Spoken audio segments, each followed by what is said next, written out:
When I first met Emily, she was the kind of woman who turned heads wherever she went. Tall, with chestnut brown hair that cascaded down her shoulders and hazel eyes that seemed to hold secrets, she had this effortless charm that drew people in. I was just an ordinary guy, nothing flashy.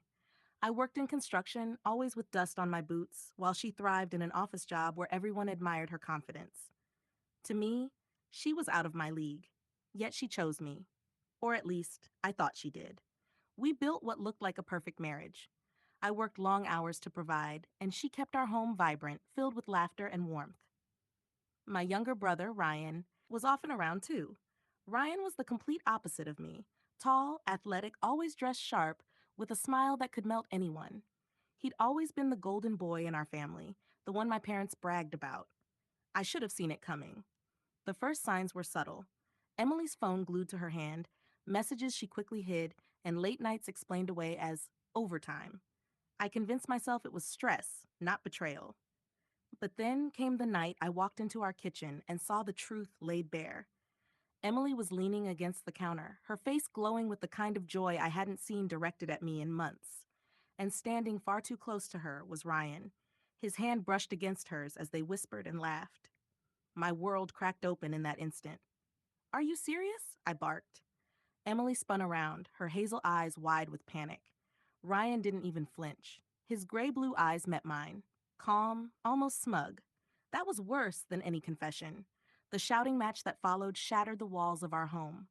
Emily swore it was just a mistake. Ryan stayed silent, and I felt like my chest was being torn apart. I kicked Ryan out and told Emily I needed time, though inside I knew something had died that night.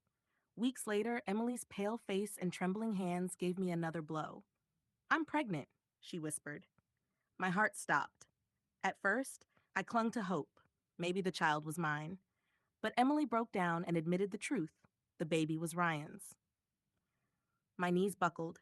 My wife, the woman I once worshipped, carrying my brother's child. I filed for divorce immediately, determined to sever ties. But Emily's mother, Margaret, had other plans. Margaret was a stern woman in her 60s, with tightly curled gray hair and a permanent scowl etched into her face. She'd never liked me, always thought her daughter could have done better.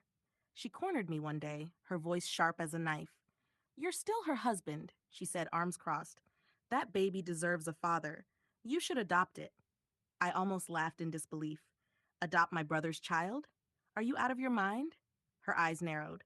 "Family takes care of family. Ryan is unreliable, Emily is struggling, and well, you're supposed to be a man." I clenched my fists.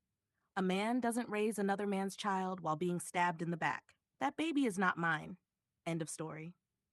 But she wouldn't stop. Emily herself showed up days later, her once bright face hollow, tears streaking her cheeks. She clutched her growing belly. "Please," she begged, "don't let this baby grow up without a father. No one has to know the truth. He could have your name, your protection. We can pretend." Her words sliced deeper than any knife. "Pretend?" I spat. "Emily, you want me to live a lie forever? You and Ryan destroyed everything. Don't ask me to clean up your mess." Her sobs filled the silence, but I felt nothing. She had chosen my brother, not me. I signed the divorce papers, cut Ryan out of my life, and refused every call from Margaret. Months later, I heard Emily gave birth. Ryan had already vanished, leaving her alone with the child. Margaret still blames me for not stepping up, but I finally sleep in peace, because sometimes strength isn't in forgiving or forgetting. It's in walking away from people who never valued you in the first place.